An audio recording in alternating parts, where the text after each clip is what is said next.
Podcast City Network. You're listening to The Everett Lee Show. Welcome, everyone, to The Everett Lee Show. I'm The Everett Lee. I want to give you a quick shout out to everyone who follows my social media and, of course, Podcast City Network, the official host of The Everett Lee Show. On the program tonight, I have another great guest on the program tonight, which continues my FGW weekly interview with talent from Future Great Wrestling. And tonight's talent and guest that's on the program, you can catch him every Wednesday night at 7 p.m. on FGW Shockwave, which you catch on Future Great Wrestling's YouTube channel. I want to welcome to the program Militant Mark Magnum. How you doing there, Mark? What's going on, Everett, man? How you doing, brother? Oh, good. Just hanging in there. That's all I can do, man, with everything that's going on with this pandemic, as always. And how you been handling yourself during this pandemic? What have you been doing to keep yourself busy? What have I been doing to keep sitting around trying to, do the social distancing thing? And I got two younger kids, and those two are a handful enough. So, yeah, I mean, even though I'm sitting at home, it's not like I'm not busy. Trust me on that. I hear you. I spent about half the day training my 3-year-old to use the bathroom. Man, I've wore out, but I have enough energy to come on tonight and talk with you. But dude, it's been tooth and nail all freaking day, man. All freaking day. But as time progressed, it got easier. It actually got easy. I'm like, oh, it does get easy. Yeah, slowly but surely, yeah. Yeah, it's crazy. At least today, I didn't hear "Frozen" for the millionth time, so that's good, huh? On your end, maybe my daughter Isabella, she's all about Frozen, and yeah, trust me, I feel you. Yeah, it's rough. I mean, just what we've been doing with our time, with everything that's going on, though. But things are starting to look up. They're starting to look up there. You live in Ohio, don't you? Yes, sir. I heard about Ohio. They're slowly starting to open up things, just like Florida. They're going to be starting doing things on Monday. Man. Yeah. Right. Yeah. Supposedly, I mean, I know the economy needs to get back going, but I think we need to get a better grip on what's going on in the nation before we open up. That's just my personal opinion. I'm not trying to spout off any political beliefs or anything like that. But from my perspective, I mean, because I'll say it, I'm 40 years old and I've lived a good, decent life, and I've never lived through something quite like this. I've lived through, some tornadoes or bad winds to where, the electric was down for a couple of days, but not to the point where you're going to grocery stores and you can barely get the things that you need and stuff like that. So, I mean, from my perspective, I know the economy needs to open up, but at the same time, it's one of those things that it's going to be a delicate, slow process, I think. Yeah, I'm right there with you. Yeah, it's going to be a slow process, and it's going to take some time there, and just with everything, I'm the same age as you, and I've not seen anything like this before in my time, man. This is something. Yeah. This is something almost like we've heard from their former generations of what they went through, like with the Great Depression and just everything. Right. This is like what we're experiencing here, man. Something new, something different. Yeah, in a bad way. Yeah. Yeah, it is. And I know you're pretty much itching to get back into wrestling, just like everybody else. And all week when I've been talking with talent from FGW, they've pretty much they're ready to go back and do what they do. And I'm right there. I can't wait to get back out there. I know down the road from me here in Daytona, we got an independent wrestling promotion. They're doing a show right now as I'm speaking, so I don't know how that's going to be going. I'll find out tomorrow how it went. Yeah, right. Yeah. So I'll see what happens there. But talking about independence in wrestling, you've been around in the business here for quite some time, 12 years, and you've wrestled in many promotions. Because I'm looking at the promotions that you sent me the info, and I'm impressed in the promotions you've been in. I've heard of some of the promotions, some I haven't, and I've come across some stuff when I was looking up matches of you, which I'll get into more later. But when did it all start for you, becoming a fan of wrestling, and when was the first time you were exposed to wrestling? The first time for me, I mean, like I've said this before to other people that have asked me the same question. Like when I was a kid, my uncle, my dad, my grandmother, a lot of people in my family watched wrestling. So it was something that was always in the house. And, it was just one of those times I can remember. It's one of the first real memories I have is back leading into WrestleMania 1. And when Paul Orndorff turned on Hulk Hogan.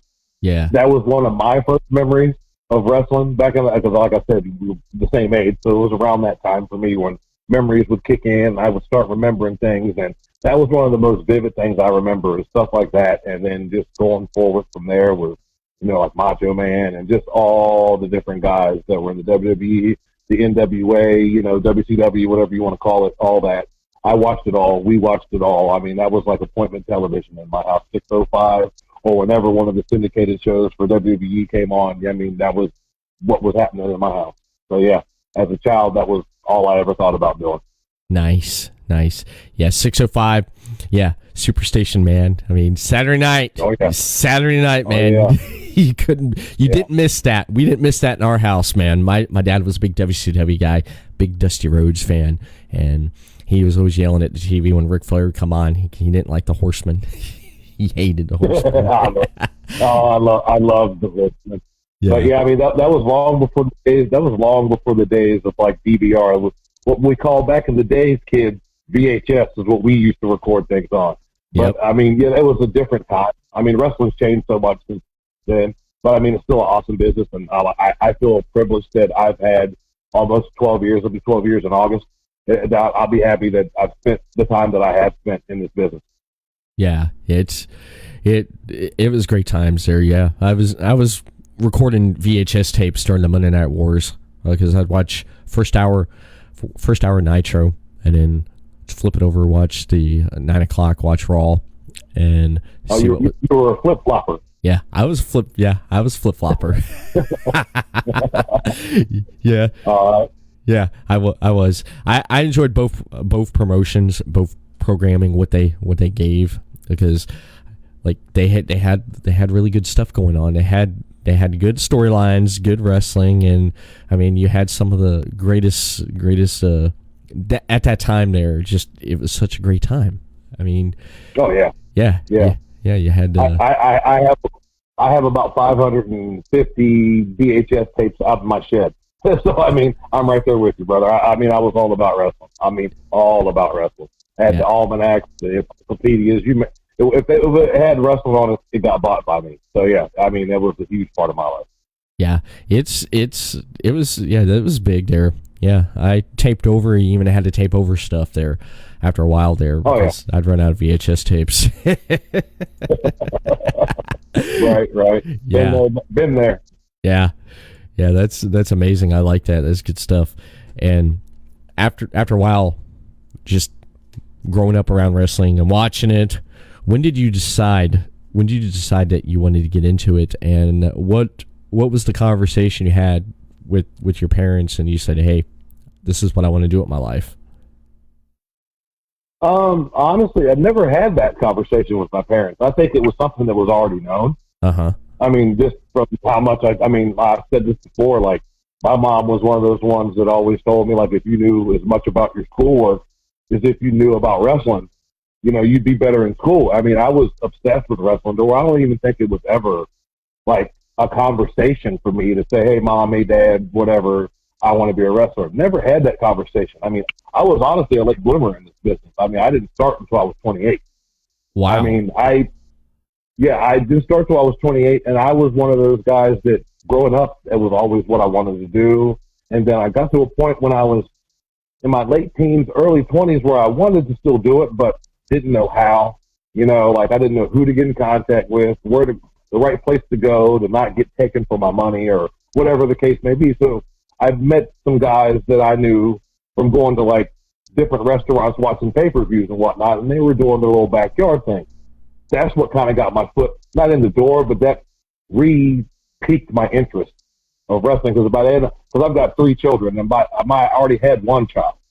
Yeah. And I was kind of in that area of, should I just worry about raising her, or should I still try to chase my dream? Then I met those guys, I got with them and started doing the backyard thing. Then we finally did run into a guy that was a trainer, had wrestled, all that stuff, to where it was my original trainer, Kamala Jr., James Bradford, and he trained us and all that. But, I mean, starting out, like I said, I was a late bloomer. I didn't start wrestling until I was 28, and I part of me in the back of my mind thinks, what could I have done if I'd have been in this business longer? Because I'm not, you know, I'm not Macho Man, I'm not Ricky Steamboat, I'm no guy like that. But I look at it from my perspective of the things that I've accomplished, and to some people it might be minuscule, but to me the things I've accomplished are a big deal. And for me to accomplish what I've accomplished in the time that I've been in, I always, in the back of my mind, think, what would have happened if I'd have got in when I was 18 instead of 28, or, you know, 21 instead of 28, or 25. You know, it's one of the things I'll probably always battle with, especially once my career is over. Like, even if I would have started earlier, would have been one of those things where I would have retired earlier, because at the end of 2008, I stopped wrestling for a while. Oh, did you? And then I ended up coming back. Yes, yeah. Oh, wow. But I mean, it was, like I said, it was just it's one of those things where it's always probably going to be a thing that haunts me. Mm-hmm. Yeah. Kind of like Diamond Dallas Page there. He started late, and look at his career, man. I mean, look what he did. He was in it for a while, but he wasn't in the ring performing. He was more like manager, and he did stuff there. But then when he 30, he was like 35. I mean, he jumped in there at 35, and he went at it. And look at the career he had, man. And look at the success. Definitely. You know, I mean, I've heard of people get into wrestling around in their mid and late 20s. It's rare. It's rare, and from what I've seen with you, watching wrestling clips, you're doing great. You're doing great. I appreciate it. You are. I appreciate that, brother. Yeah, I appreciate that. Yeah, I mean it, man. Just what I pulled up on you, and just the stuff I seen though of you. Now after getting trained, and after getting into it, what promotions did you start working out for? Where did you go to? At the beginning, the trainer that I had at the time, Kamala Jr., he started up his own promotion called WOW, Wide Open Wrestling. Ran for a little while, then it stopped. I mean, I wrestled for Main Event World League up towards Columbus. I mean, not up towards Cleveland, that area of Ohio. And we did some shots out there. I wrestled for promotions in Indiana and Illinois. And then I finally, because at the beginning, it was just more spot shows, wherever we could get booked, or, you know, whoever he could talk to. Hey, I've got a group of guys, whatever, that whole deal. And then it finally got to where I finally found a home, and I started a company called RAM in Hamilton, Ohio. And they ran for a while, and it was out of the Historic Opera House, and that famous opera house in Hamilton, Ohio, and or Middletown, I should say, Ohio. And it's one of those places that I got a chance to learn and get to know guys. Because a lot of those guys that I met back then, I still see in locker rooms now. So it's kind of, that was the beginning for me. I mean, even though I started out with Kamala Jr. and we did our stuff there, I look at going to RAM and working for them, and then going from them to other companies. Those were the first real companies that I truly found myself and found a base for myself. And it wasn't just me going to a show and, hey, we needed to be a face here, we needed to be a heel there, and I wouldn't really get a chance to explore my character. This was more of, okay, this is a place, they're going to book me every week. I can now work on myself and not just worry about doing spot shows or whatever the case may be. So, I mean, yeah, that's how it started. Okay. That's amazing there. I like that. I was looking at some stuff there on some of the promotions there, and one promotion I'm familiar with a lot of talent that I've talked to over the last year was from Battle on the Border there, and I pulled up a match of yours, man, and I pulled up actually a few matches here, but I'll go ahead and start with this one here because I talked to you and I said, hey, I pulled up a couple matches of yours, and you're like, okay, and you're like, what'd you pull up? And I told you I pulled up the one with you and Buff and you and Ryan Michaels, and you're like, which one? And I told you, you go, no, man, watch this one. And I said, okay. So you sent that to me, and you said, watch this one. This one's better. And you're right. This match right here with you going up against Ryan Michaels at Battle of the Border 8 Armageddon here. I know Ryan Michaels and Eric Fallon were doing a live chat tonight, and I happened to mention that I was going to talk about this with you, and he said this was one of his top matches. And after watching it, I could see why. Yeah. I could definitely see why, man. But this right here, what was the story behind this? Because at the end of the match, I heard something about a contract. What was the story going into it? The story going into it was the owner of the company, Denham Blevins. He was looking for a guy to take a spot, basically. It was a contract match to where whoever won the match would get a contract, and they would wrestle a Battle on the Border. And, he did a search, because Battle on the Border is a pretty big company. Right. And he went on and, looked around, went to different companies, seen the talent, and was trying to scope out which two guys do I want to come and showcase their talent on my show. And I hit up on Facebook and asked about it, and I believe Brian Michaels got the same thing. We met up, we did our deal, and we talked about it, and it was one of those things where this was right before I retired, by the way. So the first time and the only time. But it was one of those things. It was one of those things that we talked, and he wanted this one guy, obviously, but then he might end up using us both down the line, whatever the case may be. We wrestled, had the match, and I've wrestled Ryan Michaels 2 times before that. The first match, I think, was better than the match that you just were talking about, honestly, and I should have sent you that one too.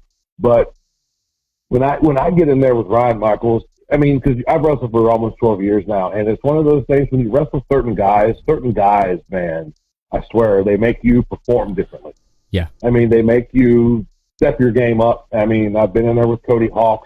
I've been in there, as you said, with Buff Bagwell. I've been in there with guys like Eric Fallon. I've been in there with guys like Gray Jacobs, Ryan Michaels, and there's certain guys that when you book me with them, and that's not like, when I say this, I don't want to make it sound like I take nights off or I take it easy or anything. But there's certain guys, when I see my name next to theirs on the board, it's like, it's time to play tonight. And whenever me and Ryan Michaels hook up, it's always something, we don't never, we beat each other up like brothers. And that's how I look at it, because we talk a lot anyway outside of wrestling to where we have that chemistry anyway. But when you put us into the ring and we both kind of have the same mindset on wrestling and how a match should be presented and how the psychology and the storytelling should be done, to where when you put us in a match together, I don't want to say guaranteed gold, but we're not going to disappoint. That's for sure. With this match here, I was not disappointed. And Ryan comes to the ring first, then you come out. And one thing I noticed about you watching matches there, people talk a lot of trash to you, and you respond back. You give it back to them. Yeah. I love that. You connect with the fans that way. I love that. You got to. You can't just come out the curtain and be silent. The whole point of it is to give them a reason to boo or to cheer. And if I just come out there basically with my hands on my hips, get in the ring, work my match, and get back out, I really never gave them a reason to love me, hate me, boo me, cheer me, or whatever. So Yeah. You've got to inflect on the fans and say something. I mean, if they say something, you got to say something back. I mean, for the longest time, I mean, like I said, I wrestled for 12 years, and for a good 6, 7 of them in certain areas of Ohio, I would get called Cocoa Puff, and I would have to respond to that. So, I mean, it's one of those things that it's one of those things in wrestling where, like, you've got to be interactive. Yeah. And that's the way I've always looked at it. I mean, some of my favorite wrestlers, like Macho Man, were interactive. I mean, some of the biggest, baddest, I mean, look at Ric Flair. I mean, come on. Do I have to say any more? There were certain guys, man, that when they came through the curtain, Roddy Piper, I mean, when they came through the curtain, yeah, you really hated that guy. And you've got to be able to convey that to the fans. But if I come out like I'm lost and I don't even know why I'm walking to the ring, or like I don't want to be there, or whatever the case may be, you can't be like that about it. You've got to go out there, and if I'm a heel, you're going to hate me. Yeah. If I'm a face, you're going to love me, and I'm going to make you love me, or I'm going to make you hate me. And that's, I mean, to me, that's the mark of a great athlete and a great wrestler, is not just going out there, and you can go out there and flip and flop and, you know, do all the moonsaults. So that all that stuff's great. I'm not even trying to knock it. But if there's no story, if there's no psychology, if you haven't got the fans invested by the time you walk out the curtain and got into the ring, the story that you're telling in the ring may not come off as well as you think. Mm-hmm. You've got to explore that with the fans and make them angry at you, or make them love you, or, you know, when the heel's beating you up, make it to where they want to see you, you know, get up and fight and keep going, and they're going to cheer you. But if you give them no emotion, or you give them, you know, no reason to care, then they're not going to. And I mean, that's what, I mean, for the 12 years I've been doing it, that's how I've always looked at it. You've got to be interactive. You've got to be vocal. I mean, you ain't got to talk the whole match, obviously, but get your points across, say the stuff that you need to be said at Thursday. Like my trainer always told me, my original trainer, Kamala Jr., always told me, when you go out there, if you don't do anything, at least find one fan and mess with them the entire match. Yeah. Because that one fan is going to cause a ripple effect around the entire arena, building, wherever you're at. And it's going to swell to where that one fan that's yelling at you is going to turn into 2 and 10 and 15 and 30, and, you know, until you've got damn near the entire place hollering at you, booing or cheering. And that's what you're going for. You want that emotion. You don't want, I've never wanted to work a match in the ring and have it to where, you know, the fans are just sitting there with their arms folded, not making noise, and could care less about what you're doing, because that means you're doing something wrong. Or you're in Japan. One of the two. But, yeah, I mean, for me, it's always the pop and giving the fans what they want. And if you're not going out there and talking to the fans, or, you know, giving them that emotion, it's not going to be there when you want them to be there at the end of the match. They're just going to, if they do cheer, they'll be happy because the match is finally over. Yeah. So, I mean, that's just how I look at it. Yeah, that's a good point. That's really good. I agree. I mean, they give you something back, you give them something back. Real quick here, Mark. David C. Russell from Deathmatch Russell Podcast says, "Hello, Everett Lee and your guest, Militant Mark Magnum." He says hello to us there. Gives us a shout out. What's up, David? What's going on, brother? But yeah, like coming out the ring and stuff. I love it. I love the interaction. I love everything that you do, and when you come out and just giving it back to the fans, they give it to you, and it's great stuff, man. Great stuff. As soon as the match starts, you're both in the ring, and strong lockups, man. The headlocks, and you're coming off the ropes. You run the ropes, which I love. I don't see enough of that today, and I love it. Yeah. And coming off the ropes there, Ryan tries to go for a pin with another headlock. You roll out of the ring. And you roll out, and when you're getting back in there, off the ropes again, shoulder takedowns, and then he basically drop kicks you and tries to go for a cover. You get out of there. And as soon as you get out, you get back in and you start getting in the corner. Start, stomps in the corner there. You come out with a backbreaker, and then Ryan comes off with a backbreaker. You're down. He comes off the top rope, and you throw that foot up right in the face. Boom. Yep. There it goes. Yep. And real quick, I love how the pacing, it's you, then him. You and him. Just a little side note there. I loved how the pacing went because you guys had moments there, which was great. But coming off with a foot to the face there and off the ropes to another boot to the face there, and ended up with the swinging neck breaker. I think it was you came off with that swinging neck breaker there. I noticed you used that a lot. So I was like, okay, here comes that swinging neck breaker. And then Ryan, he ends up getting a hold of you and putting you about through 3 or 4 German suplexes, man. And you try to grab yourself on the rope. You're like, no. That was legit. That was legit. That was legit. That was so legit because we've done this. We've wrestled before. So I mean, he's German suplexed me before, but there was something about that match that it was just like, oh no, ropes, like that. Yeah, that was one of the, that's one of the few times in a match where it was too much. It was just a little too much. I was like, damn, man, he's going 3 amigos on him, man. I was like, holy crap. Yeah. And you're like, no more. And then he came off. It was pretty rough, yeah. It did look rough there because you got a hold of those ropes. You're like, oh, no, man, we ain't doing it again. We are not doing this again. No. And with that there, coming off with a cross, you came off with a crossbody in the corner, but you got stuck. I was like, oh, shit. It's like he got stuck. So there he is, Ryan working you on the leg, man, working you. And then... Yeah. Which hurt. He wrapped my leg around that pole. That was legit. Yeah. No, that was legit. That figure 4? Dude, I was like, man, I'm seeing some... God, yeah. And then what got me was the bell rang. And I was like, really? I was like, this is starting to get really good. This can't end. I was sitting there, I'm like, this cannot end. I was going to message you and say, what the hell, man? But then... I continued watching. Yeah, I kept watching, and you Ryan was like, "No, it ain't going to go down like that. It's not going to go down like that." Mm-hmm. What do you say, Mark? And I didn't hear what you said. At times, I can hear some things and stuff on the audio, but you're like, "No, it ain't going down." You're limping back to the corner, and it was announced the match is going to restart, and the place was like, the place like just. Yeah, they were alive, but they were like almost out of their seats. They were popping for you, man. It's like, hell yeah, because they didn't like that, man. I was right there with them. And so after that right there, all right. Okay. So you're over in the corner and you guys come out, man, in the middle of the ring. You're taking blows back and forth. And I'm like, oh, this is great. You're giving it all. You guys are giving it all there in the middle.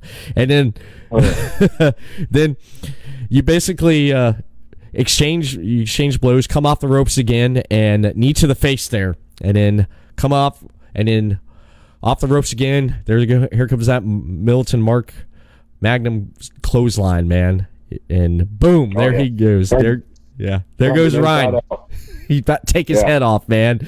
He hits that middle of that there in the ring, and you basically come up with another swinging neck breaker, and you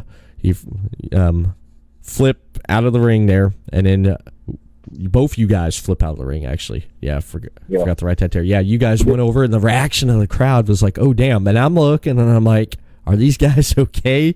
Because around the ring, there was no apron. I mean, there's an apron, but like no padding. Yeah, nothing. And I'm like, you can see bare ring. I'm like, holy crap, man.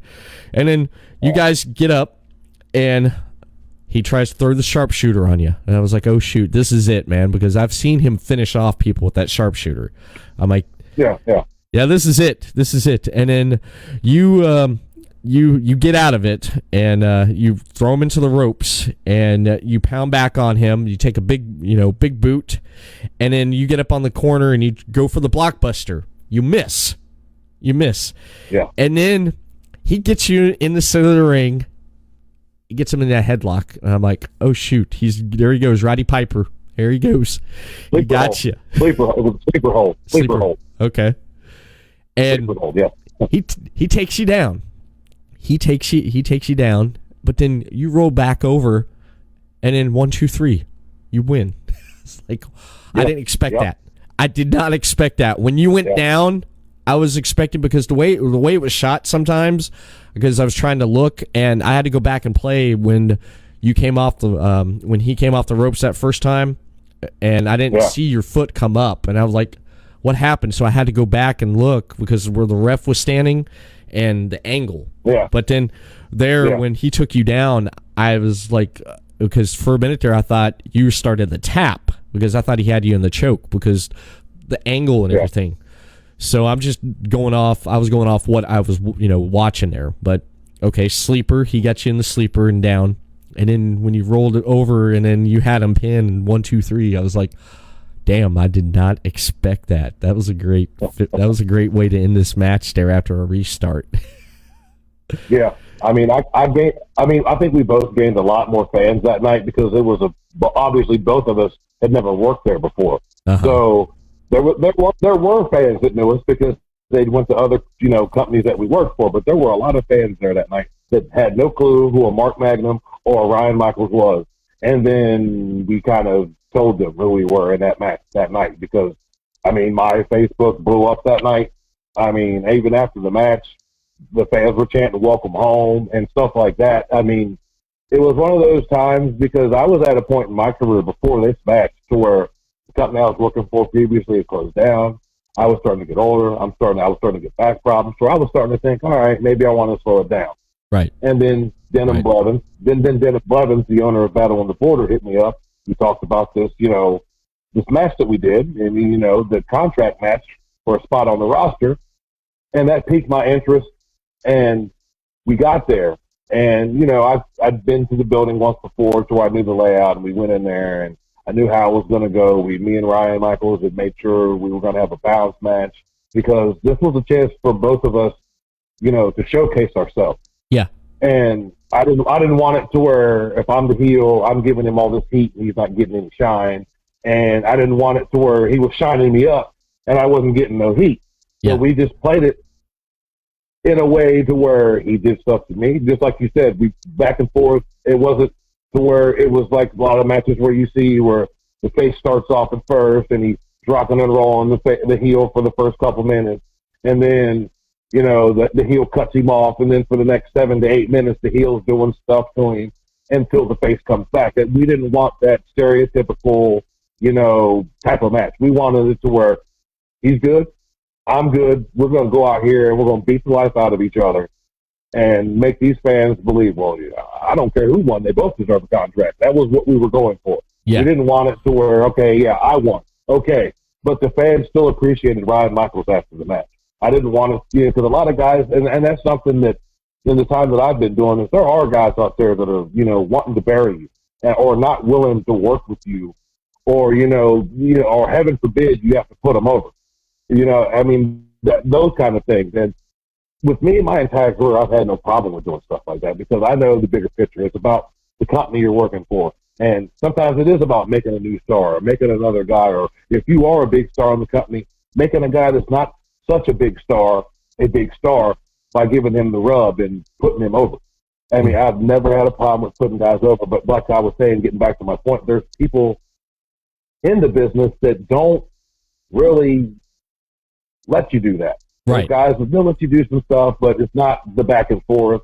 It's more, I'll do this to you, I'll do this to you, you cut me off and we'll take it home. Instead of, hey, let's give these fans for the $5 to $10 to $15 to $20 they're paying to get in this place, whatever the general admission or the gate is to get in, give these people a show, not just go out here and go through the motions, to do some moves and go home. Because for me, it's like if you don't go out there and give the fans a reason to come back, why would they?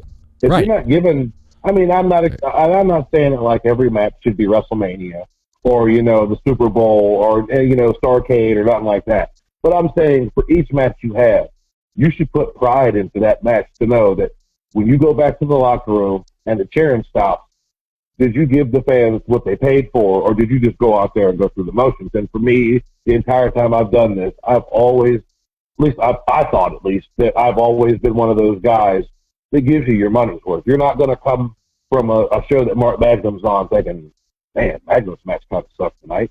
I'm sure I've had them. I'm not saying I haven't. Yeah. Because I know I'm sure I've had some that have stuck out the joint. Yeah. But my philosophy is that when I go out there, I don't want to go out there and lay an egg in the ring. I want to go out there and give these fans something to. I want to see Magnum get his ass kicked next week, or I want to see Magnum beat the crap out of the guy that beat the crap out of him next week. Like, it's one of those things where you just got to take pride in what you do. If you're sweeping the floors, if you're, if you're a doctor, if you're a lawyer, if you're a police officer, fireman, whatever you do for a living, you're supposed to take pride in what you do and not just go through the motions. And I've always looked at wrestling, obviously, as a business, and that's how I'm not one of these guys that's a weekend warrior that goes out and wrestles for the fun of it, just to wrestle for the fun of it. I take what I do very seriously. Just like everybody at FGW takes it very seriously. We're not out there, doing strip mall wrestling in front of 30 fans. We're trying to build a company and build that fan base and build the interest. That's why we went to, YouTube, and we have the Shockwave shows and all the stuff that we're doing on social media.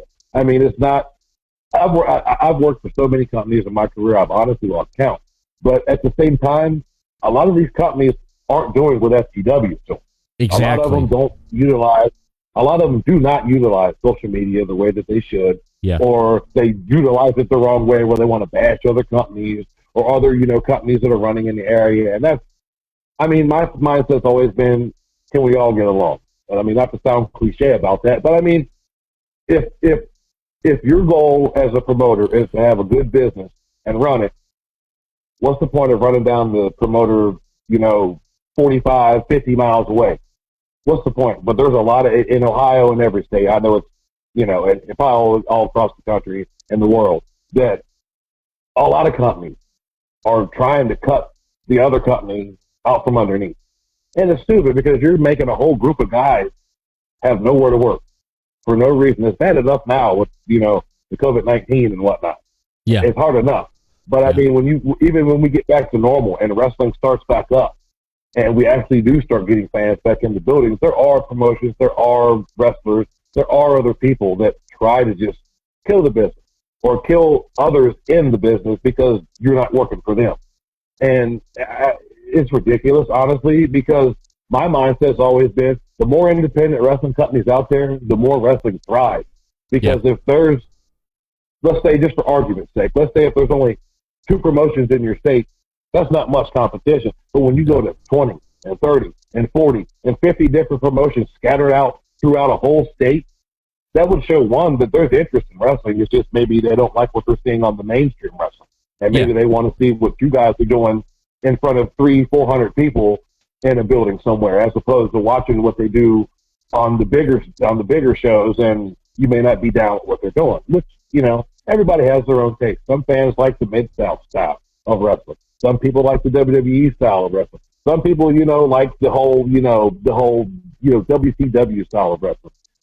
To me, it's all wrestling. So I would care less. Some people like the Japanese style. I mean, it's all a preference. Some people like the hardcore style, but it's all wrestling.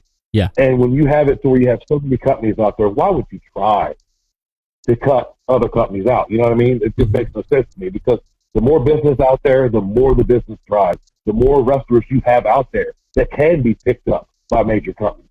It just makes no sense to me. I agree.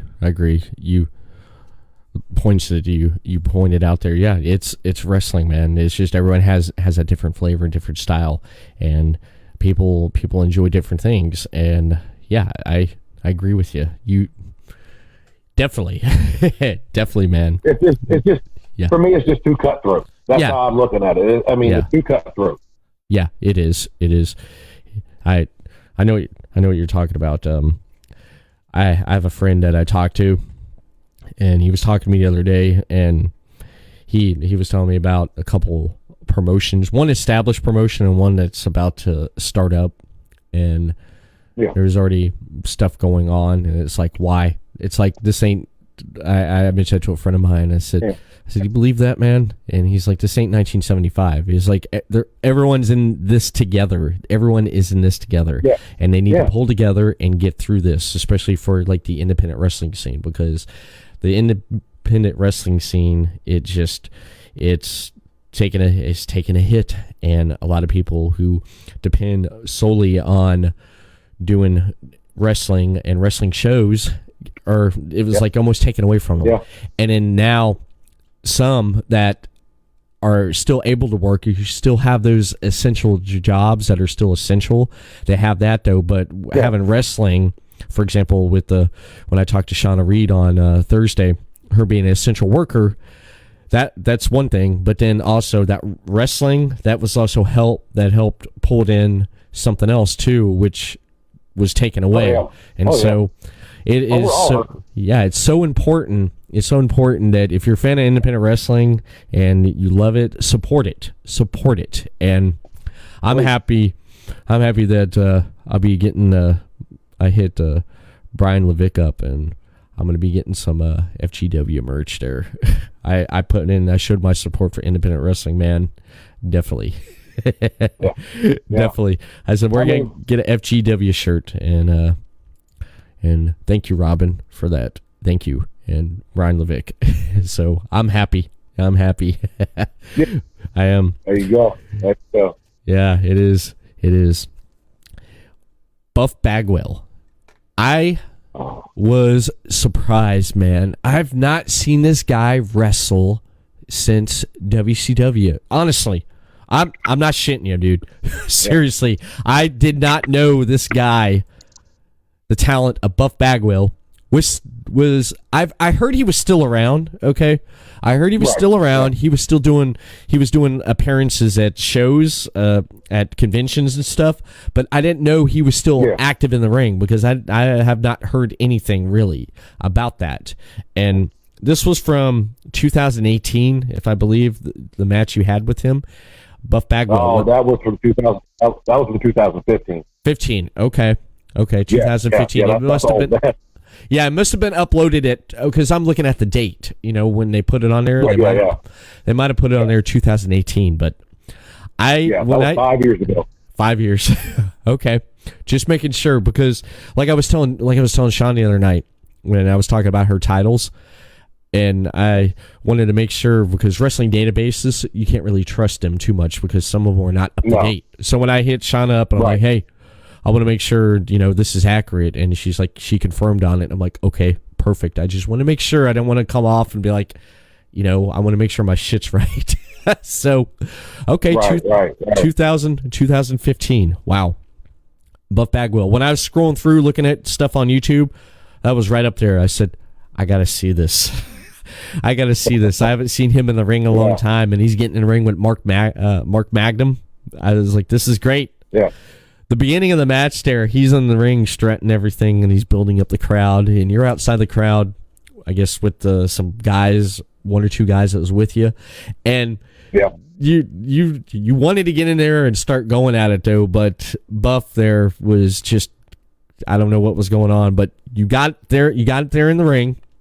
As soon as the match started going, man, off the ropes, some shoulder takedowns, and then you took Buff down. And then when you did that, you just started. I loved it. You started mocking Buff there, just with this, mocking him, and then coming off the ropes again and doing the same thing. And he comes back and with an arm drag and a body slam. And for a minute there, I thought he body slammed you through the damn ring, man, because you boom, bounced off that damn mat. I'm like, shit. That's a body slam. Make it look good. Yeah, you did. And I started laughing because when you got up, you started running, and it was like he stuck his arm out just like this, and boom, almost took your head off. I'm like, shit. You roll out. There we are, talking trash with the fans, doing what you do and stuff, and Buff's in there, and the crowd starts getting, and you're like, forget this. So you get back in there. You started going at it. You took him out with an enziguri to the head there, and you distracted the ref, and he got choked out there on the ropes, which I only seen. I mean, the ref didn't see it, so that it was all good. I mean, if you're going to have people out there, you might as well use them. I mean, just saying. Yeah, exactly. So the match continued. The ref didn't see nothing because you had to ask him a question real quick, and so why that was happening, but I love it. I love it. So yeah, you you grab his head for a slam to take Buff down, and then you hold him in the center of the ring there, and you got him in a hold, and then you come off the ropes and double clothesline. Both of you guys take each other out, and then all of a sudden, the crowd's getting into it, man. I mean, at this point, they're like, yeah. So you guys get up, you grab them in the head, take them back on the ropes, clothesline, and then that swinging neck breaker, that signature swinging neck breaker you do, man. Love that. Yes, and sir. then Yes, sir. you get him up in the corner there, and you set him up for the blockbuster, and you nailed him with his own move. He kicks out. I just want to say, I've been in over 500-600 matches in my life. I have never, ever been so nervous to do a move in my life, because we were talking about it in the back. And I wasn't even really talking about it. It was another wrestler that walked up to Buff, and the guy that was talking to him, a guy that I know is Mike Brody, he was talking to Buff and told him, well, Magnum does a blockbuster. And I'm standing there like, no, don't tell him that I do the blockbuster.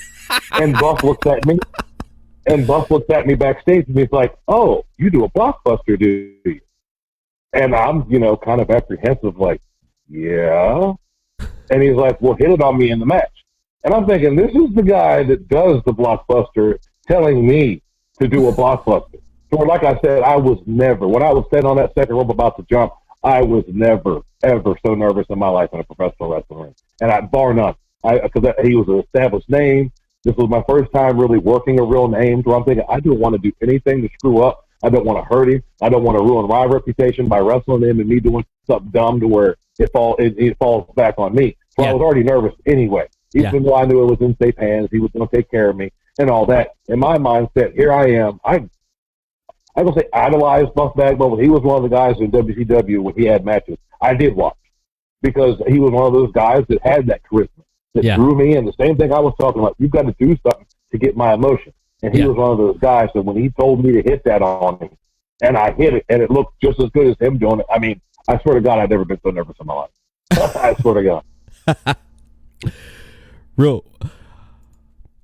After, I got to mention here, got a comment in the chat right after this here. Okay, so, damn. I mean, you hit that blockbuster on him, he kicks out, and then he gets a hold of you and does like a sunset flip, boom, and then 1, 2, 3. He wins. He wins. But dude, that was a great match. Just being in the ring and wrestling someone like with Buff Bagwell and Ryan Michaels. Shout out to Ryan Michaels. He says he remembers this match. He remembers it. He was there. He was. He was there that night. Yeah, he was there that night. He was one of those guys that was a big supporter of me and that, during that time, because at that company, that was when I was at AIWF First Class. Some people call it 1CW. I was at that company, and I was on the rise there, and I was the guy that when they were bringing Buff in, out of all the guys we have in the locker room, who would match up against him? Well, I was the guy that got picked. Me and Ryan talked about it, and he asked me how I felt about it, and he told me that night he was going to be there, to just see how the match goes. And I mean, and the move that you talked about to finish the match, it was supposed to be a Canadian destroyer, but old Mark Magnum here has backflip block. The backflip didn't go off quite as beautifully as Ryan Michaels. So if Ryan Michaels would have took it, it would have looked like he got murdered. But for me, it didn't look as great as it should have. And that's the only thing out of that match that I wish I could take back. Yeah. Wow. But I enjoyed it, man. I enjoyed it. When I saw that on there, like I said, dude, he wrestled Buff. No way. I got to see this. So I pulled it up and watched it, and I loved it. I mean, just like I said, I've not seen that guy wrestle since back in WCW days, and that was like 20 years ago when last time I seen him in the ring there. Yeah. Exactly 20 years ago. Yeah. That was the last time I mean, WCW. I'm just saying WCW got bought in 2000, so I mean exactly 20 years ago. Yeah, exactly. I mean, yeah, it was amazing just to see that, and it was good. I mean, that was only like 5 years ago, but he still moved around great in the ring, and he's still looking like Buff the Stuff. So yeah, he was awesome to work with. He was awesome to work with. Yeah, class act. Okay. Yeah, I was going to ask you how working with him and stuff. So when you were telling me about, like, yeah, hit me with the blockbuster, I was like, okay, he sounds really, really professional, really great to work with. So that's good. That's good. That's good. Because like I said, I was nervous to even bring up the fact that I did a blockbuster. Yeah. And then Mike Brody walks up and, oh, he does the block. And for me, it was just like, shut up. Like, don't know. Because if he says I can do it, then I have to deliver on that. So, like I said, I've never been so nervous in my life, but I'm glad it went well. And, I mean, that was one of those matches that catapulted me because that's what got me in the first PWI magazine. That's what kind of got me noticed was like, well, he wrestled Buff Bagwell. It got a decent amount of views online. So, I mean, I'm not saying it, changed the world or nothing like that, but it started a little something for me in my end of the world. So, I mean, I have nothing but respect for Buff Bagwell. I appreciate what he did for me that night, even though I did go under to him. But I could care less. That's the way it should have happened. Yeah, exactly. You wrestled. You did a match with Buff Bagwell. That's, yeah. I mean, you did a match with him. And you mentioned PWI. How does that feel? 3 times in the last 5 years, PWI mentions you, man. What's the feeling of that? Like seeing someone that, like a publication like that, that's popular, and they mention Militant Mark Magnum, and how I wouldn't even know how I would feel about that. I mean, just like emotionally, and just like how does that feel for you? Just to have them mention you 3 times, man. I mean, the first time I was in shock. I was sitting at home and a buddy called me, hey man, you know that you're in, sure enough, that's what it was. It was emotional for me because I was always the guy that no matter what happened in wrestling, I always, no matter what, at some point wanted to be ranked in the PWI 500. Right. That's never happened, but I kind of look at this as somewhat of a runner-up. I mean, it's still not the PWI 500, but I've got boxes of wrestling magazines where other guys' names in it. And now I have 3 with mine in it. So, I mean, for me, it kind of immortalizes me because people can thumb through this magazine 20, 30, 40, 50 years from now, and they'll be like, who was Mark Magnum? And they can at least Google me and find out who this guy was or anybody else. I mean, this last issue that we had a lot of the guys from, it was all FGW guys. It was our whole company highlighted in PWI magazine. So, I mean, it was one of those things that for all of us, especially this last time, for all of us, it's a huge deal because, I mean, I don't know if you know the backstory of FGW, but when they first started up, the city of Hamilton kind of gave them trouble on starting where they had to go and go to council meetings and whatnot to get it worked out to get started. So Brian had jumped over enough hurdles with the company as it was to get it going. And then we got it going. And then we got good fans. And we got a huge fan base. And we were having great shows. And then we started Shockwave. And all that started happening. Mm-hmm. And then we got to the point where now we're in PWI Magazine. There's so many companies I've wrestled for that don't even reach for stuff like that. Yeah. And at FGW is totally different. We're trying to go above what any other independent company is doing right now. I'm not saying we're better, but I'm not saying we're worse either. It's one of those things where we're going to do our best as a company to put this company on the map. And your PWI, all the stuff we do on social media, Shockwave, the FGW Friday Night 3 that we do, that we used to do every Friday at the FGW Arena in Hamilton, Ohio. That was one of those things that, for us, that was our temple. I mean, right now it's real hard for me. It's because it's one of those things where when you've wrestled for 12 years and you bumped for 12 years, and I ain't gonna say that's all I know, but that's what I've known for the last 12 years, and to have it just, snatched from you out of nowhere, it's hard. I mean, I've talked to a lot of the guys from FGW and even other guys I know, not even from that company that I just know in the business. Yeah. And we're all hurting. I mean, it's hard. I mean, and I don't even want to talk like I'm the wrestler me. I know friends that have lost their jobs. I know, a lot of people that, I mean, I had a friend of mine that just passed away, and it might have been because of COVID-19. Yeah. So, I mean, it's one of those things that there's such bigger things going on than me, but at the same time, there's a lot of us at FGW that are pushing hard to make this work. And with this shutdown, it's hurting us, man. It's hurting us all. I mean, for me, it was an outlet. because I do have a shoot job. I do have 3 kids total, but I have 2 that live with me now. And it's hard to do the regular Monday through Friday thing and not have my wrestling that I've been, you know what I'm saying? It's just one of those things where you're used to something so much and you have a routine and it's just gone out of nowhere. Mm-hmm. You're just kind of like standing there like, what do I do now? And that's kind of where we're all at. Like, what do we do now? Or it's how long is it going to be before we can wrestle in front of fans? Or how long is it going to be before we can just do a show even without fans? I mean, it's one of those ones where you can't say next week, but you can't say next year because you don't know how this is going to play out. Exactly. I agree, because you don't know. You don't know. And you have no clue. Just with everything going on, and just things are looking up. Things are looking up. It's going to take some time, man. It's going to take some time, and it's slowly going in that right direction.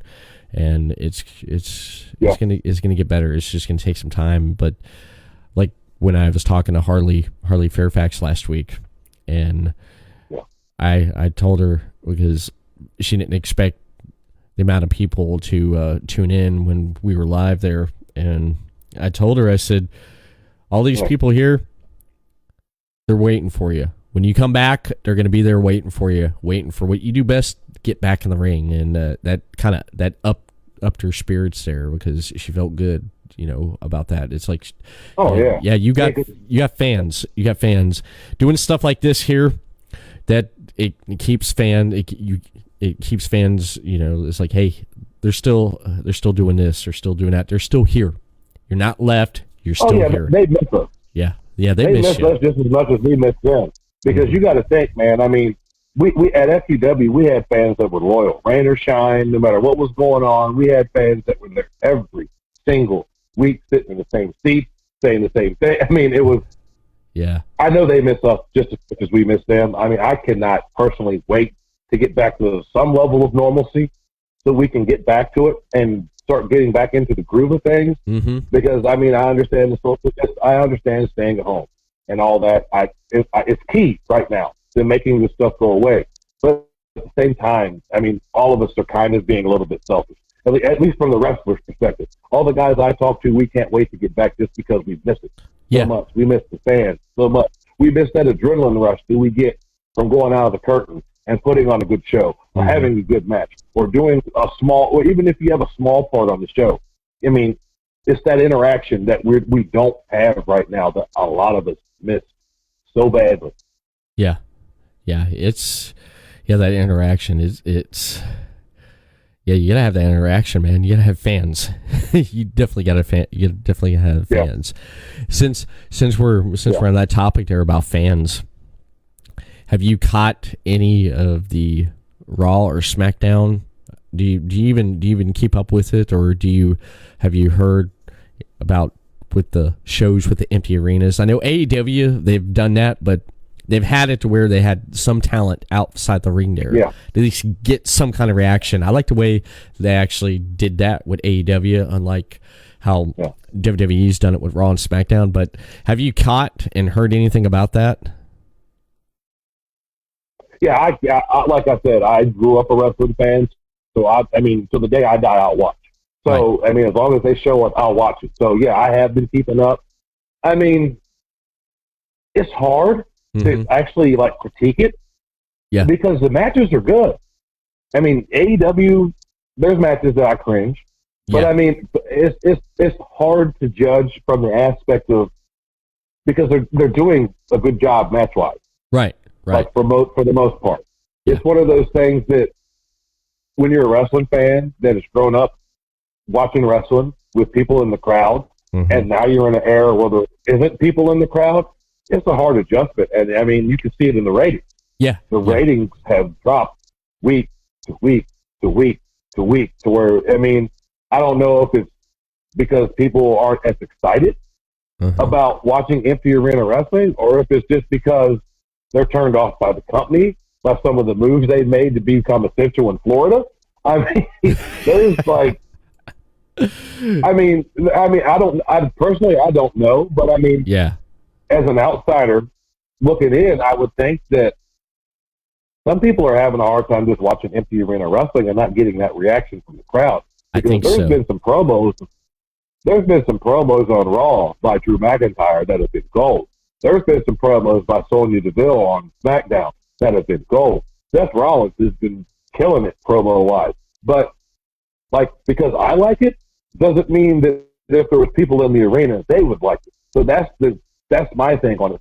It's hard to critique. Because just because I love it, one, I'm a wrestler, two, I'm a fan. But you're going to have people that are in the crowd that maybe don't like Seth Rollins anyway, and even if he does have a banger of a promo, because of Seth Rollins delivering it, it's no different than how they were booing Roman Reigns for so long. Yeah. And then he came back from leukemia, and they were cheering. But then as you started to slowly watch, they were slowly starting to boo him again. Yeah. They were, I ain't going to say they could see where the company was going with him, but they could see where the company was going with him. Yeah. And that's why, just look at the Royal Rumble. Look at the Royal Rumble this year. Yeah. People were booing until Drew Claymored him in the face and threw him out. And I was one of the ones. But I'm thinking, no, not another year of Roman. I understand why if it happened, but for me, it's like once they started making it to where Royal Rumble was for a title shot, that always seemed like it was to make a new star, not to keep giving the same guy another title shot. And back in the day when Hogan won it a bunch of times and stuff like that, yeah, okay, I get it, because there was really nothing at stake. But once you started making it with something on the line, and you had guys like Yokozuna winning it, Austin winning it, and Shawn Michaels winning it, and you were starting to make stars with it, and then you kind of go backwards. And instead of doing the normal formula of making stars, you're just, hey, let's let Roman Reigns win it for the second time or the third time, or because hell, what's the stat right now? He's out of the last 6 Royal Rumbles, he's been one of the final 2 in the last 5 or 6. So, that's a hell of a stat right there. Yeah. So, I don't know, man. I do. To answer your question, yes, I obviously do keep up. All right. Yeah, I didn't know what your take would be on that there. It was hard for me to watch it there. I kind of fell out watching the last couple months, watching Raw and SmackDown. The last thing I actually watched from WWE was WrestleMania. Seth Rollins and Kevin Owens. Damn, those guys. That was my favorite match. One of my favorite matches out of that because I knew their independent wrestling history. So it didn't matter if it was 5, 10, 15, or no one. They're going to put on a match like nothing. And there were some matches where you could see the talent that they do something and then they're waiting for a response. And you can tell that. And old habits die hard. Yeah. Yeah, because I knew that's how it works. Yeah.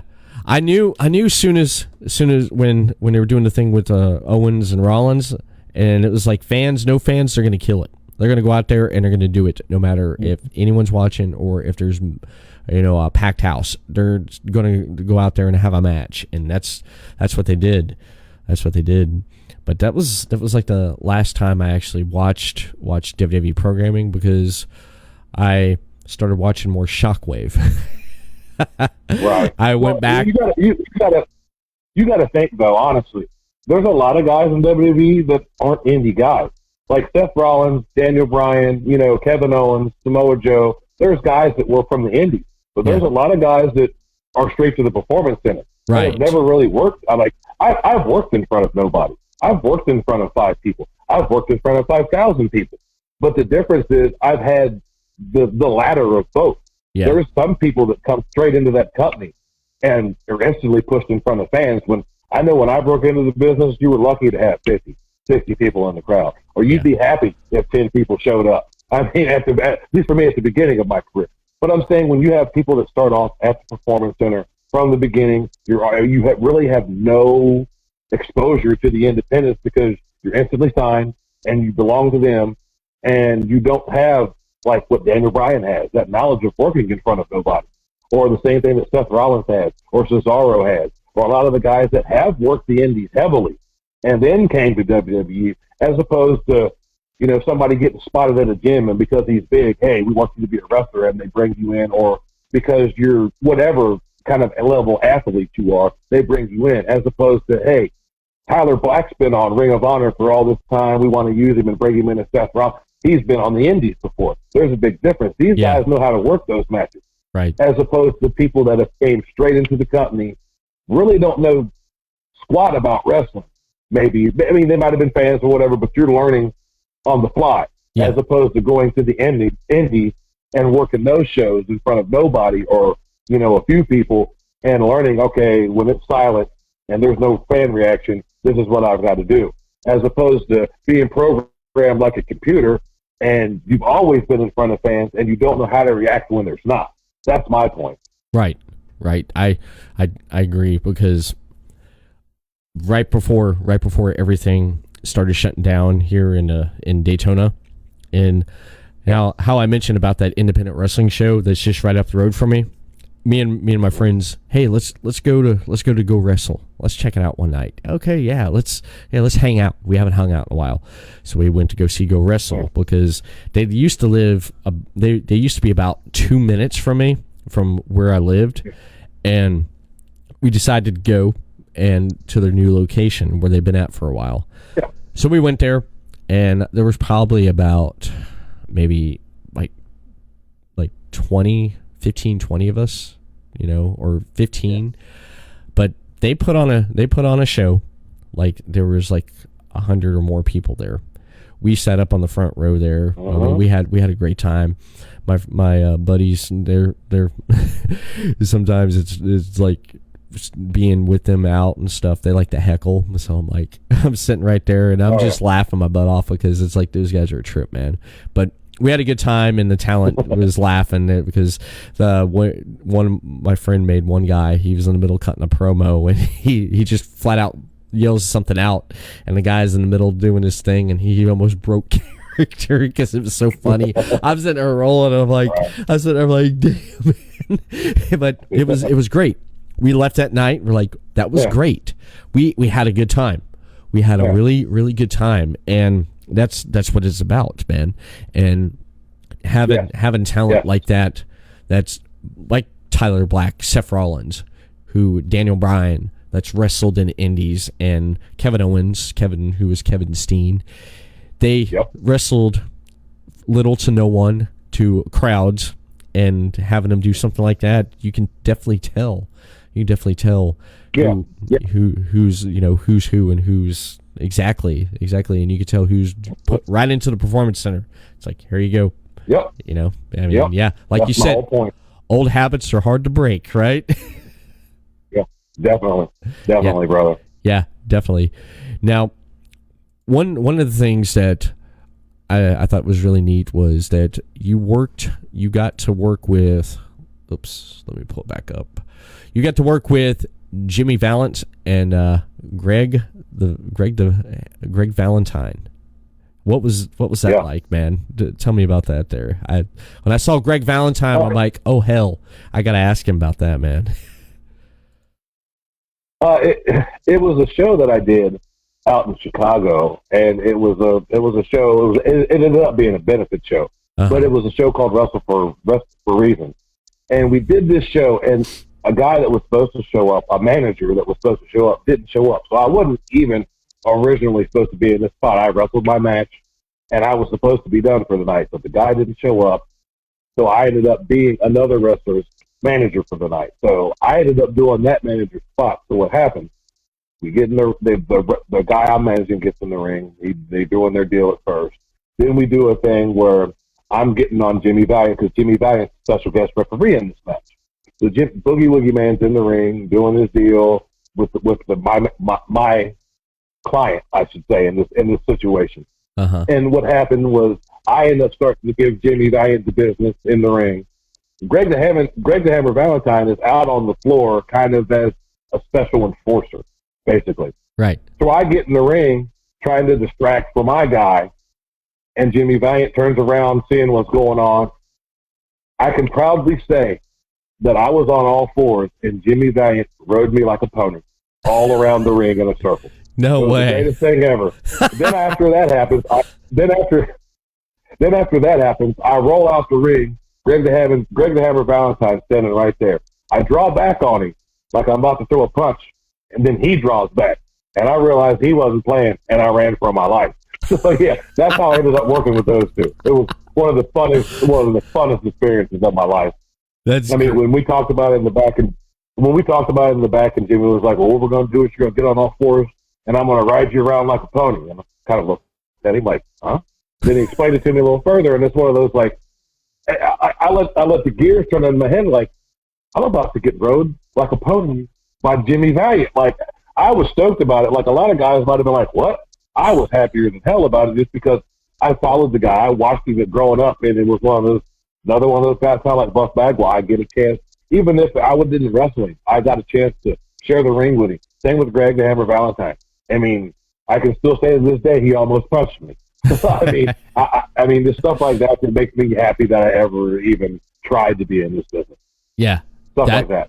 That's amazing. I like that, man. You get to. I mean, you had some great opportunities there working with known people in the business and with veterans and just what. It's great. I don't know what else to say. Yeah. I don't know what else to say. Yeah, it's amazing, man. You've in your 12 years, man, you've done some amazing things, and like we talked about, just being featured in PWI 3 times in the last 5 years, who trained you, and just working at different promotions. And one thing before I ask about FGW, you were put in the AIWF First Class Hall of Fame. Tell me about that there. AIWF First Class, I mean, that was a partnership with the AIWF affiliate, and it was originally 1CW.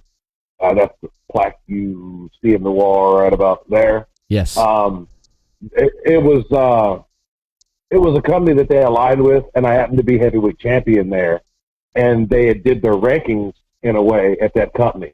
So working there, they pushed me to the top, obviously, and I only was at 1CW 3 years at most, but I went hard. They booked me hard because I think at first, because at the time I was with another tag team partner that they weren't as big on, and they wanted me to separate from him. And I did end up separating from him, and I left him, and I went on my own. And that's when they saw the true potential in me. I'm like, well, we could put the title on this guy, and he could run. And I had 2 successful title reigns there, heavyweight title reigns there, on top of winning tag team titles and tri-state titles. And like every title they had, I had won at some point.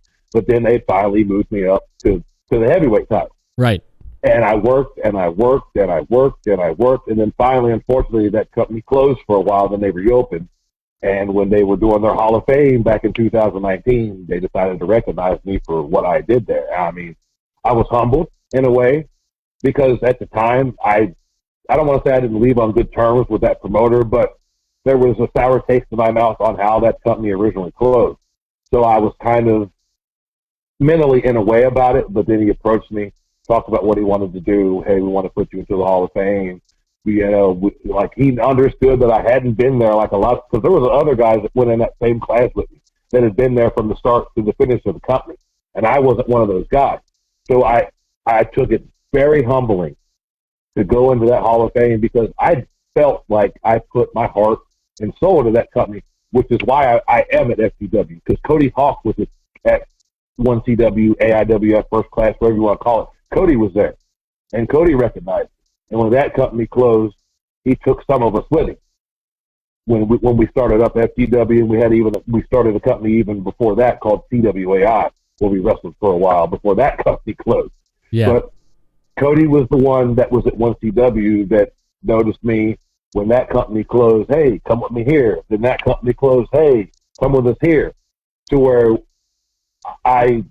for me personally, I want to thank Cody, because when 1CW, AIWF closed down, like I've said earlier, there was part of me that was kind of done, because I didn't want to do meaningless wrestling in front of, I wanted to do something to where I was emotionally vested, not just going out there and going through the motions because I still want to wrestle.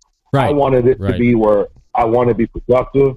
I want to have it to where I feel like I am actually accomplishing something and not just out here, sweating for 10 to 15 to 20 minutes that I really don't personally care about it. So I was about out.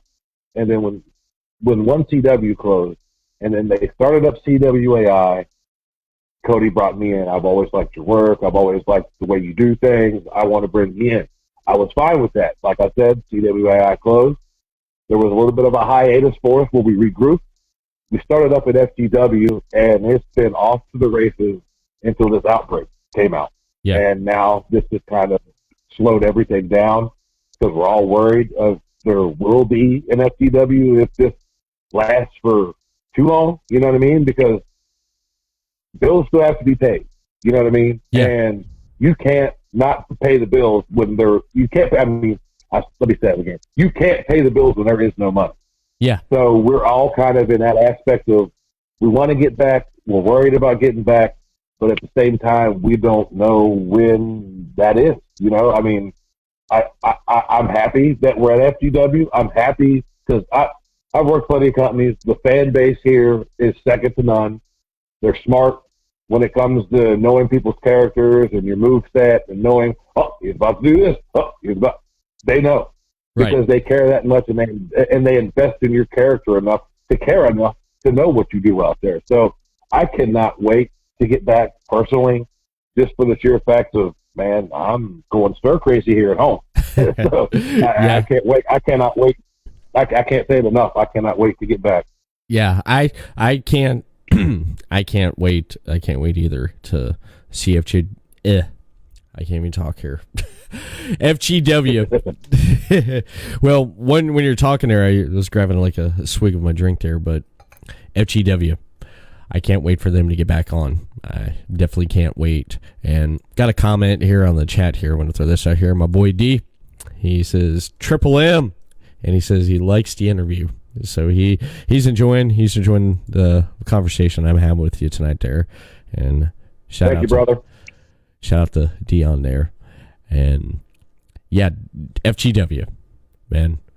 I've watched since I've been out of work. I decided to go back and watch independent wrestling. Like, what am I going to watch here? And I looked on my YouTube. Who am I subscribed to? Boom, FGW stuck up at the top. And I sat there and I said, you know what? I've watched it little here and there, not really sat down and watched the product. I've see some stuff. I'm like, oh yeah, this is great. In between doing things, and then I set the phone down or do something, and then I get distracted. So I'm like, okay, I got some time. I need, like I said, just for me, WWE's not been cutting it, so I need something more. So I sat down, watched all 24 episodes, caught up with the stories, started getting into watching the best of volumes, which is great. I love it. I love what I see. I love the storylines. I love the wrestling. I love the production. I love how it's put together as a product. And being a company that's only been doing this for a year, from someone watching it, you figure, man, these guys been around for a while. No, man, and you got great talent too behind that's working there too. Cody Hawk, everyone I've talked to all week, Mark, and yourself. Great things about Cody Hawk, what he's done in wrestling, and he's done a lot. He's done a lot, and I talked to Jackson Breeze yesterday, and he's done quite a bit for wrestling too. And it's just the talent that's in the locker room, and just the people in the places doing what they do makes FGW so great. And I can't say anything more about it because it's just. Well, actually, yeah, I can, because next week I still have 2 more guests from FGW. So I'm gonna save some of that. Save some of that for them, then. Yeah. But point is, it's just everything I've heard from in and outs and everything in between, on being live and then even off and not even having conversations when. No, nothing's being recorded. All great stuff, man. All great stuff. And I've asked this to everybody, and I'll ask you. All right, it's kind of like a two-part question here.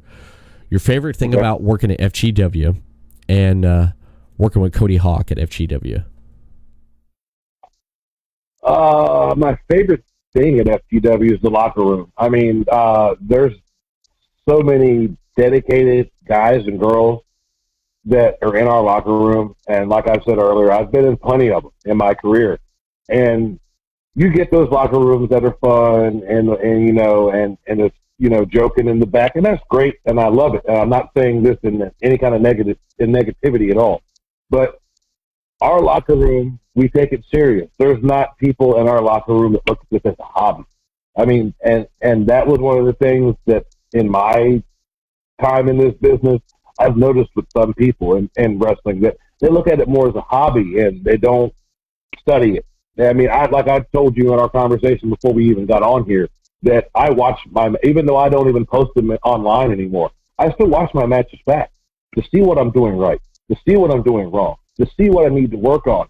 And I've been around so many different people that could care less. Like, they go out there and they do their stuff and they go home and they don't study what they do. They don't try to get better. They don't work on promos. They don't buy new gear to work on their look. It's just, I wrestle. And they don't actually invest the time that it takes to, because look at me.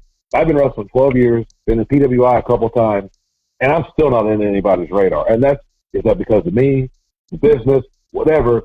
My point is, if you don't apply yourself hard enough, you're not going to get booked. And when you look at it as a hobby instead of a job, then you're going to have these moments like this where some guys or some locker rooms you walk into aren't going to be the same. But at FGW, it's all brotherhood. It's all family. We all try to help each other, work with each other, do things the right way, because we all know it's not one of these companies where we're all selfish and we're looking out for ourselves. We all know if the company's not doing good, we're not doing good. So as long as we can get along as a team, you know what I'm saying, we can always thrive as a company. Now, as for Cody Hawk, man, I don't even know where to begin, because I wrestled Cody Hawk for the first time like 7 years ago, probably about 8 years ago. Right. And, I'd been at this company, called SAW for a while, and, I was one of the better guys there, long story short, I had a big head on my shoulders, and they thought I was that as good as I thought I was. So they put me in there with Cody. I was so not ready. I was so not ready. Because in my mind, everybody's praising me. Everybody's telling me, oh, man, your matches are great, blah, blah, blah. You could wrestle anybody. And then I got in there with Cody and realized I need to stop looking at this as a hobby and start looking at this as a serious business. I wrestled him that first time, was not ready. I wrestled him 3 years later in another one-on-one match. Still wasn't ready. I wrestled him about a year and a half, 2 years after that in a title match at CWAI, and I beat him in a 40-minute match because I was finally ready. Damn. It was one of those things, I swear to God, when I look back on it, and because I've got the match, and I've watched being Cody's first match, and I was deer in headlights, had no clue what the hell I was doing, and Cody guided me the whole way. No different than the second time. I was better, but I'm not making it sound like I was better than what I was the first time we wrestled. And I was more with him. Yes. But it still wasn't the same. And then that third time we wrestled, and we've wrestled even since then, and every match since then, I finally felt like, I don't want to say on his level, but I feel like I could hang with him at least. And I give all the respect in the world to Cody because, like I said, when certain companies closed, Cody always gave me an opportunity. I've trained with him a little bit at certain seminars and stuff that we've done, and I've learned a boatload just picking his brain and talking to him about certain things. I mean, there's guys that I've trained with like Maniac Mark Mustang.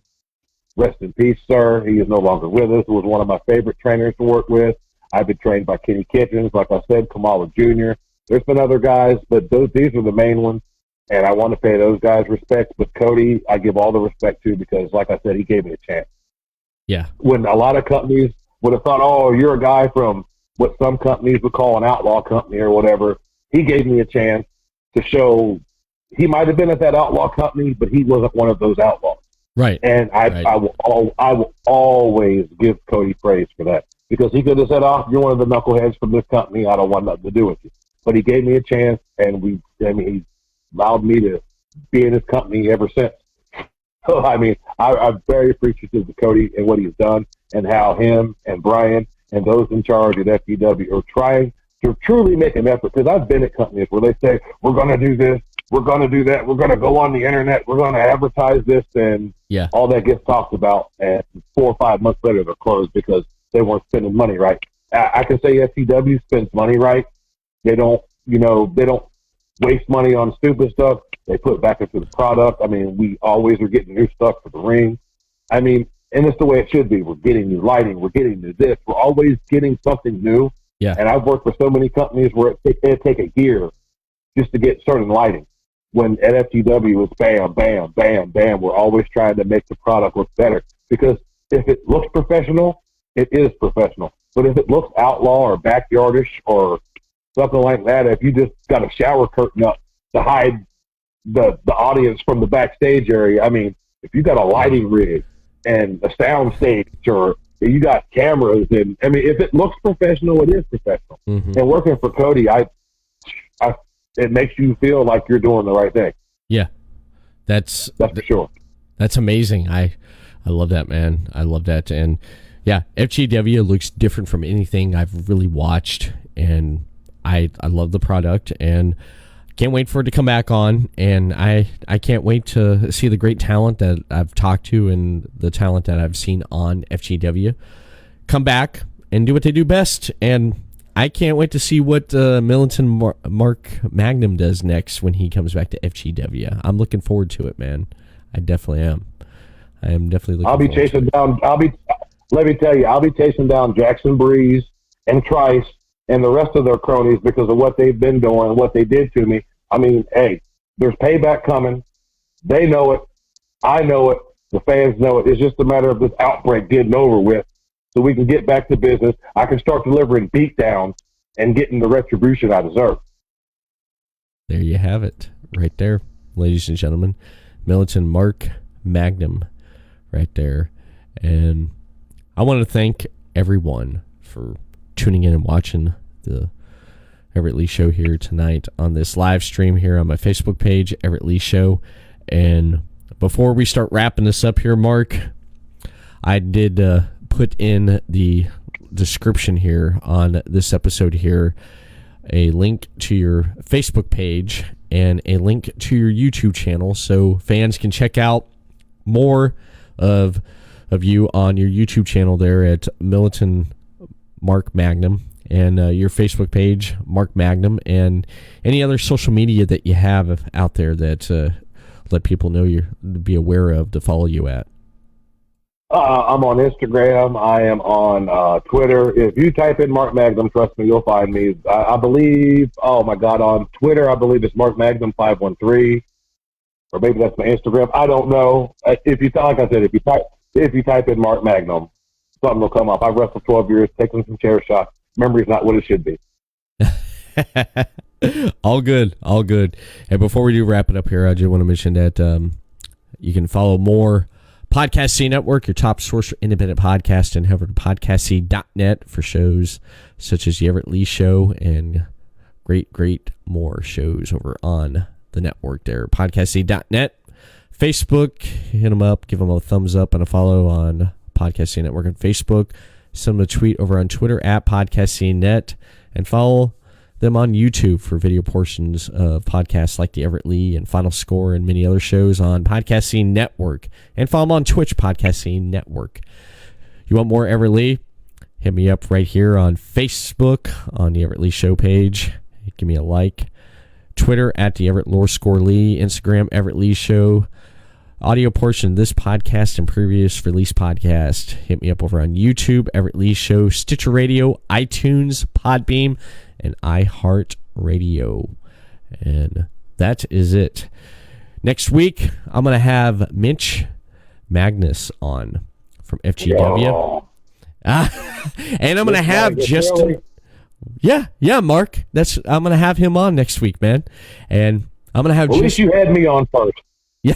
At least you had me on first. Thank God. And I'm kidding, Mitch. I love you. here, I got the camera on you. I want to screen that there. Go ahead and say it again. I am kidding, Mitch. I love you. We love you. We love you, Mitch. And I'm looking forward to talking with you next week. And I got Justin Dream. I have him coming on, and I got an announcement which I'll be making for next week later on this week. So, everyone, thank you for tuning in, and I'll see you again next time on another episode of the Everett Lee Show.